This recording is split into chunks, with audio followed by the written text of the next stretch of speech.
minha gente amiga de Marabá, tudo bem com vocês? Como vão? Prazer enorme estar de volta aqui na tela da TV Cairós para mais um programa Personalidades.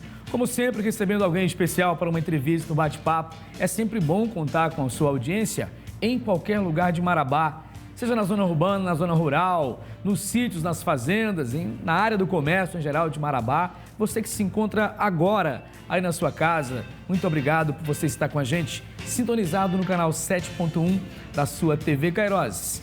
Qualquer coisa, você entra em contato com a gente pelo 9107-7896 ou acesse os nossos canais na internet, TV Cairós no YouTube e TV Cairós também no Facebook, tá? Participe, interaja com a TV do povo de Marabá. Recebo aqui hoje no programa para um bate-papo especial, depois de um convite aí, né? Depois de vários convites, a gente recebe hoje a presença aqui do subcomandante do Corpo de Bombeiros Militar de Marabá, o Major Galúcio. É uma alegria, Major, receber o senhor aqui e dizer que para nós é uma honra receber essa autoridade, uma vez que a gente sabe que esse trabalho é um trabalho até, assim, de um forte apelo humanitário, né? De ajuda, principalmente numa época e numa região peculiar, que nós temos enchente, que nós temos ocasiões de acidentes, de incêndio, enfim. Vocês realmente trabalham muito nessa região. É um prazer receber o senhor aqui. A gente fala um pouquinho do Corpo de Bombeiros, tudo bem? Tudo bem. Queria saudar a todos os telespectadores aqui do canal Cairós. Obrigado pelo convite, Fabiana. Estamos aqui à disposição para atender e para responder as perguntas relativas à nossa profissão, ao nosso trabalho. Legal. Estamos à disposição de todos aqui. Obrigado pela presença. Eu já inicio perguntando, eu sou um cara que pergunta muito, eu quero perguntar para o senhor o seguinte: o senhor veio de onde? Quais são suas origens, né? Como é do programa, a gente sempre pergunta no começo um pouquinho da origem aí de cada entrevistado. Conta pra gente, veio de qual estado, enfim, família, fala um pouco para nós. Eu costumo dizer que eu sou cidadão do Brasil, né? Mais do que de um estado só. Eu nasci no Rio de Janeiro, eu fiquei lá até os 7 anos de idade. De lá nós saímos para São Paulo, meu pai é pastor evangélico, então... Legal. O pastor evangélico batista geralmente... Então já é uma família missionária. Isso, aí ele já morou em várias... Nós moramos em várias cidades, ele pastoreou várias igrejas, então a gente acabava mudando muito. Então a gente ficou ali um tempo no interior de São Paulo, e até que, quando foi por volta de 93, 94, nós viemos para o Pará, primeiramente para o município de Tucuruí. Olha, e aí lá em Tucuruí, de Tucuruí nós ficamos alguns anos, depois viemos para Marabá, moramos primeiro no distrito de Morada Nova, inclusive meus amigos de Morada Nova. Morada Nova? Exatamente, devem se lembrar e nos conhecer de lá, de Morada Nova. Viveram uma juventude ali, por ali? Praticamente assim, final de adolescência e juventude foi em Morada Nova. Meu pai pastoreou a igreja de Morada Nova, que hoje é pastoreada pelo querido amigo pastor Wagner, que é meu padrinho de casamento, inclusive. Legal. E lá em Morada Nova nós ficamos algum tempo, depois viemos para Marabá mesmo. E daqui eu fiz a minha vida, casei com uma tucuruiense que morava em Marabá, minha esposa, Surama. Coincidência, hein? Exatamente, providência, graças a Deus, eu amo minha esposa, né? E daqui eu passei no concurso para o Corpo de Bombeiros, né? E aí comecei a minha carreira no ano de 2000. Muito bom. Morada Nova, abraçar o pessoal de Morada Nova aí, que é um lugar pacato, tranquilo, né? Sempre que posso, passo por lá. Tenho muitos amigos lá, né? É mais tranquilo que São Félix, né? Tem muito mineiro, muito baiano naquela área ali, né? Sim. Morada Nova é uma região que foi colonizada, né, por assim dizer, por oriundos de outros estados, né? Muitos mineiros, muitos goianos. É um gancho de rodovias, né? Sim, é bem estratégico ali. Foi muito bom o tempo que eu passei lá. Legal. Morada Nova, um grande abraço. Major Galúcio aí, ó, praticamente de Morada Nova. Sim, eu já me considero original da terra já. Que legal. Bom, como foi que o senhor chegou a ser um bombeiro, né? O senhor disse que angariou através do concurso, né? Deve ter estudado bastante, mas como foi que despertou essa vontade de se tornar um bombeiro militar? Olha, ao contrário de muitos, né, que sempre sonharam ser bombeiro, né? Eu sempre falo, rapaz, meu sonho quando era criança era ser bombeiro. Eu não. Como quase toda coisa. Eu sonhava muito ser isso. Isso, exatamente. Eu não tinha nenhuma pretensão de ser do Corpo de Bombeiros, não me enchia os olhos. Entendi. Mas chegou a época ali da juventude, eu estava noivo já, para casar e precisava do emprego. Entendi. E aí eu me lembro como se fosse hoje, eu entrei para fazer um serviço no Banco do Brasil, quando o Banco do Brasil, aliás, ainda é lá, né? Ali naquela praça, aquele primeiro banco lá na Velha Marabá, na praça... Sim, ainda é lá, Praça Duque de Caxias. Isso, Praça Duque de Caxias. Ainda era ali, eu entrei isso em 99, eu entrei lá dentro para fazer um serviço que meu pai tinha pedido e via o cartaz, né, anunciando o concurso para o Corpo de Bombeiros, para soldado e para oficial. Olha só. Aí, naquela época, eu falei, rapaz, é uma oportunidade, né? De trabalho. Então, ou seja, eu entrei no Bombeiro Mais pelo emprego logo de cara, né? E aí eu fiz a inscrição, estudei bastante mesmo, e inscrevi-me primeiramente para soldado. Então, eu posso dizer que eu entrei como soldado. Eu entrei no posto mais baixo. Entendi. Da instituição. No início da fila. Exatamente. Eu entrei como soldado, exatamente. Entrei como soldado. E fiz o curso de formação foi em Belém. Certo. E de lá de Belém eu retornei para as fileiras do Corpo de Bombeiros aqui em Marabá. Então eu comecei a servindo em Marabá como soldado. Inclusive tenho companheiros hoje no meu quartel que são comandados pela gente, que foram meus colegas de quarto de hora. Que legal. Né, que nós trabalhamos junto na mesma guarnição. Hoje são sargentos, né, cabos, e hoje eu tenho o prazer e a honra de comandá-los. Para chegar até aí, a gente sabe que existe uma questão muito de competência, disciplina, existem vários fatores, mas podemos dizer que um fator crucial é estudar muito, se preparar muito? Pois é, então assim, a história continua aí, né? Eu entrei como soldado, fiquei 2 anos como soldado. Ah, tá. Porque logo depois houve concurso para oficial novamente, concurso para oficial. Entendi. E a essa época eu já não estava mais no Bombeiro pelo emprego, porque eu cursava a Universidade Federal na época. Eu cursava o curso de Física na Universidade Federal, aqui em Marabá. Só que o meu coração já estava no Corpo de Bombeiros, porque apesar de eu ter entrado só pelo emprego, já tinha se envolvido. Com o tempo eu comecei a me apaixonar, a amar a profissão. E não queria ser só soldado, apesar de ser muito honroso ser soldado do Corpo de Bombeiros. Eu queria algo mais. E a oportunidade que apareceu foi o concurso de oficiais. E aí, então, eu concorri como todo mundo. Não teve benefício pelo fato de eu ser bombeiro. Concorri como todo mundo. Fui para os livros e comecei a estudar, me preparar para o curso de oficiais. E, à época, o concurso foi junto, Polícia Militar e Corpo de Bombeiros. E eu fiz as 2 provas. Me lembro como se fosse hoje, foi algo sobre-humano, porque a prova da Polícia Militar foi de manhã. Nossa, rapaz. E à tarde foi a prova do Corpo de Bombeiros. Eu me inscrevi para as 2. Não, eu vim almoçar e fui fazer a outra prova. Eu saí da prova quase que bêbado, né? De sono, de cansaço. E eu passei nas 2, graças a Deus. Eu já ia perguntar, hein? Passou nas 2 ou não? Passei nas 2. E fui levando o processo seletivo até quando deu, porque eu ainda estava em dúvida se eu ia para uma ou para outra, né? Bacana. E aí, quando chegou num ponto em que a entrevista, por exemplo, da psicotécnica era no mesmo dia, na mesma hora, aí eu tive que optar. Aí eu optei pelo Corpo de Bombeiros. Então, você respondendo a sua pergunta, precisou estudar, porque a concorrência na época era de 98 por vaga. Na época. Hoje é muito mais. O que é isso, gente? Hoje quase 100% por vaga. Exatamente. Quase hoje mas isso é pouco. Hoje é muito mais. Hoje nós temos concurso com 300 por vaga. O filtro hoje está bem. Exatamente. Muito legal, hein? Parabéns por sua luta. A gente fica muito feliz quando a gente conversa com alguém assim, porque a gente sabe que a vida não é fácil para ninguém. Né? Tem aquele ditado que diz que a vida boa é do vizinho. Mas cada um de nós sabemos quais são e quais foram as nossas agruras, as nossas angústias, para que a gente pudesse chegar até aqui. Exatamente. Inclusive, na época, eu já era casado, né? Já tinha me casado. Eu era soldado e me casei. E quando eu fui fazer o curso, eu já estava com uma vida estabelecida, né? Aqui em Marabá. Então, eu tive que mudar para Belém, ficar 3 anos na academia.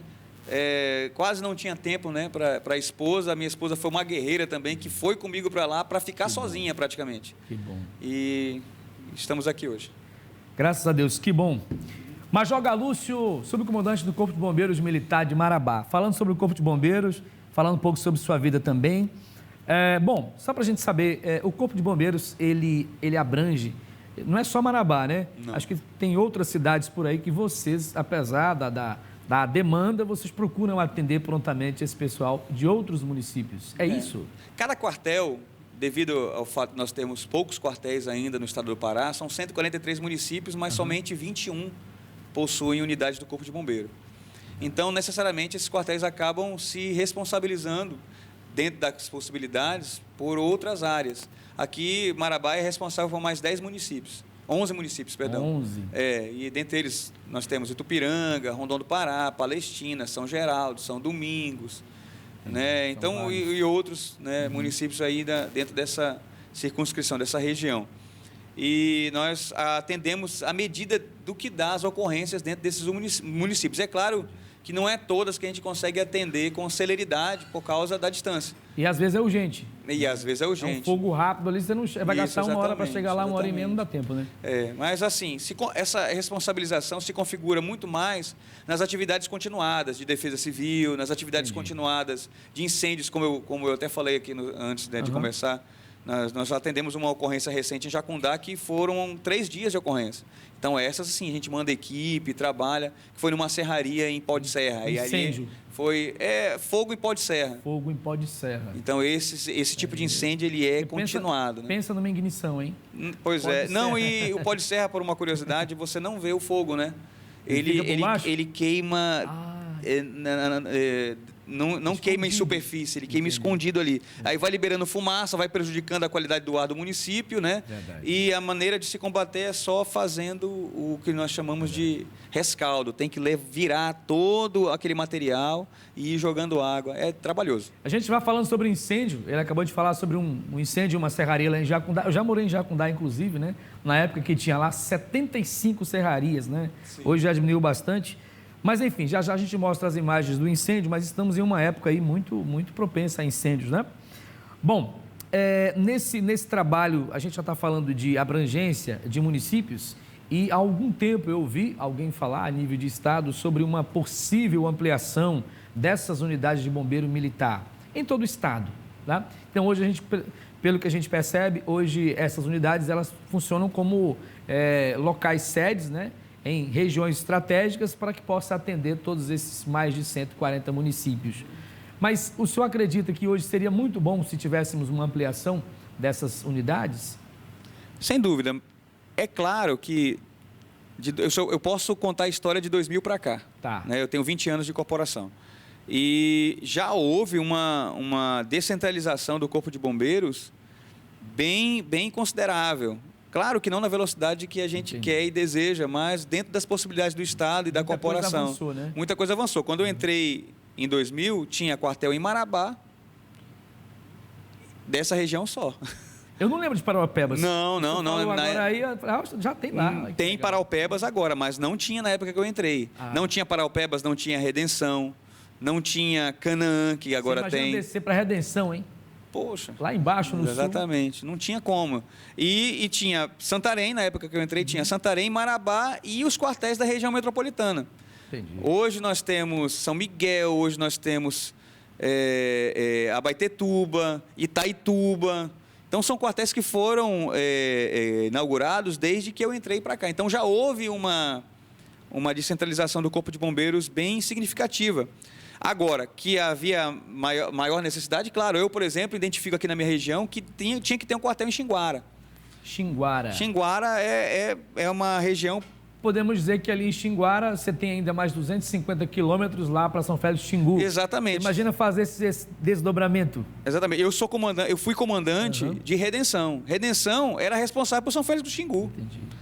E olha só, eram 380 quilômetros de Redenção a São Félix do Xingu. Então, teria que ter um quartel em São Félix do Xingu e teria que ter um quartel em Xinguara, porque ali você cobriria alguns municípios importantes ali daquela região. Mas, enfim, é projeto. Já há um projeto, né, uma possibilidade de acontecer isso, mas é uma necessidade. Isso é só como exemplo.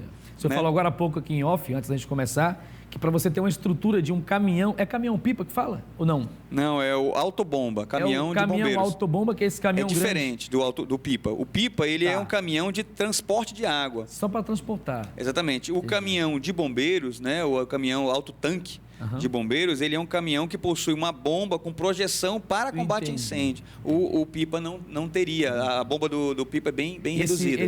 A gente fala assim, mas não dá para cada município ter um caminhão desse. Esse caminhão é muito caro. Ele custa quase R$1 milhão. Quase esse caminhão de bombeiros que a gente vê por aí passando aqui na avenida sempre, né? Que agora nesse tempo de verãozão, vocês estão atendendo muita ocorrência, né? Sim. A gente está vendo muito esse caminhão correr por aí. Aquele caminhão todo preparado que a gente vê, fica muito caro para o município ter um caminhão desse. Muito, porque no Brasil não existem fábricas que fabricam caminhão específico.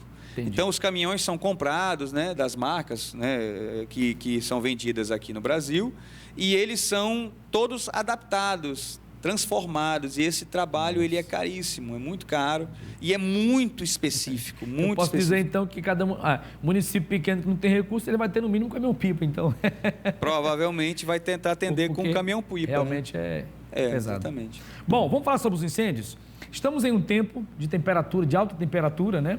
E como a gente já está aqui nessa área de comunicação há pelo menos 14 anos, todo ano, quando começa a época do verão, é fato que infelizmente, teremos incêndios em casas de taipa, casas palafitas, casas de palha, botijão de gás, instalação elétrica velha, que causa ali um curto-circuito e N fatores. Temos imagens aí que da semana passada para cá, nós já tivemos ocorrências de incêndio em Marabá, e essa que está na tela aí, comandante, você está vendo com a gente, acho que foi na Velha Marabá essa, né, Jailson? Da Velha Marabá, lá na Pimentel.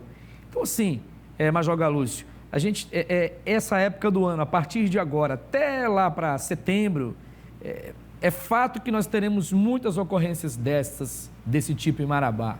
Por que será que acontecem tanto, principalmente nas casas de madeira?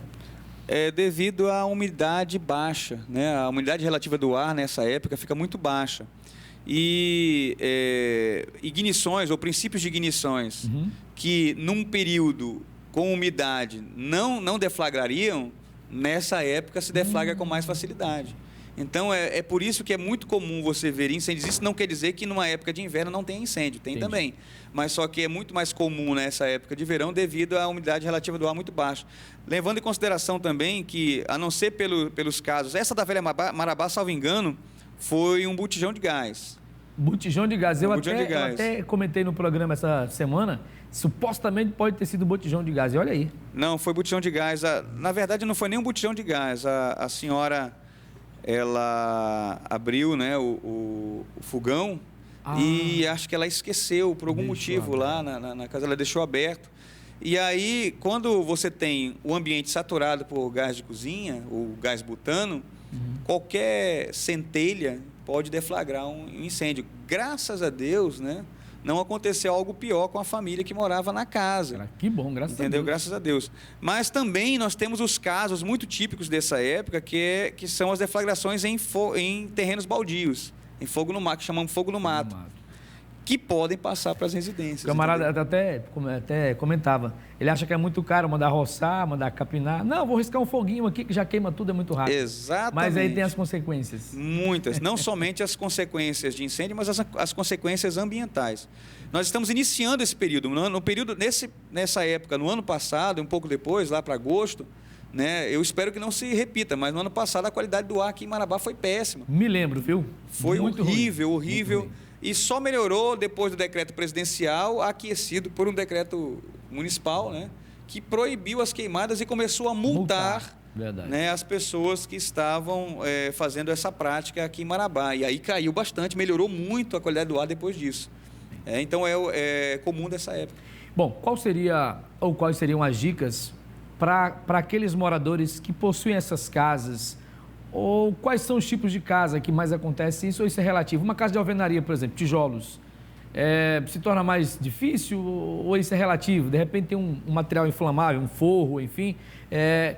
Qual seria a diferença aí, ou quais moradias estariam mais propensas a ter incêndio? Existe um princípio que a gente aprende na academia, que é acima de 1.500 graus tudo pega fogo. Entendeu? Não existe nada. Aí não tem jeito, né? Não existe nada que acima de 1.500 graus não pegue fogo. Nossa. Tudo pega fogo. Isso é um princípio básico do incêndio, né? Das instruções a respeito de incêndio. Mas existem materiais que têm um ponto de fogor, ponto de fogor e um ponto de ignição mais baixos. né? É o caso da madeira, sobretudo a madeira ressecada. Então, casas de madeira têm maior propensão de pegar fogo. Então, é claro que diminuiu muito aqui em Marabá, né? Quando eu cheguei em Marabá em 93, muitas casas ainda eram feitas de madeira. Hoje em dia já não é tão comum. Geralmente as casas mais antigas, né? São de madeiras. Mas dá para você manter sua casa de madeira sem risco de incêndio, com uma instalação elétrica bem feita, nova, entendeu? Nova, não muito velha, que não propicie, né, as centelhas, né, por questão do efeito Joule. Você tem que ter isolamento lateral, a casa tem que ter correr. A gente viu agora um exemplo recente, né? Eu não sei se o senhor concorda comigo, não sei se, eu acho que não era casa de madeira, mas eu acredito que foi um fogo num terreno ao lado que acabou chegando até a casa do vizinho lá. Sim, sim. Talvez não tinha esse aceiro, né? Ali no caso, foi que ocorreu na Laranjeiras, né? Isso, Laranjeiras. Sim, nós fizemos, inclusive, já procedemos à perícia lá. Ainda não saiu o laudo, mas, muito provavelmente, o que aconteceu ali foi a ignição espontânea pela nossa perícia, né? Muito provavelmente. Eu estou aguardando o perito entregar, né, o laudo lá. Mas por quê? Porque o terreno em questão estava com muito mato alto e com muito lixo. Nossa. Entendeu? E aí, dentro, como aquilo que eu falei, umidade relativa do ar baixo, entendeu? O perito encontrou ali muito vidro. E aí o vidro, né, essa taça, ele amplia o calor à medida que a incidência de raios solares. Entendeu? E isso pode ter chegado no ponto de ignição do mato e do local ali e começou o fogo de maneira espontânea, ou seja, não necessariamente precisa de um agente externo, né, para você iniciar um incêndio. No caso lá, há uma probabilidade que tenha sido isso. Um fundo de garrafa, um caco de vidro. Então, isso nos leva a crer que é muito importante que os terrenos baldios sejam limpos, porque se você acumula lixo, acumula ali mato, né, crescido, há uma grande possibilidade de aquilo pegar fogo, sem nem que você queira botar fogo ali. Por isso que procuram, mas ninguém passou aqui. Quem foi que colocou fogo aí? Não acha. Né? O fogo, ele aconteceu de maneira espontânea. E isso é mais comum do que se pensa. Então, inclusive, mas só que existe legislação que proíbe que você tenha seu terreno e não limpe. Olha aí. Entendeu? Então, acho que é uma legislação dentro do município mesmo aqui em Marabá. Tem que ser fiscalizado isso aí. Pessoal, estamos conversando com o Major Galúcio, subcomandante do Corpo de Bombeiros Militar de Marabá, um bate-papo muito interessante. Ele já falou muita coisa aqui. A gente volta já com mais uma sequência do programa Personalidades com você, com o nosso querido Major Galúcio. Até já!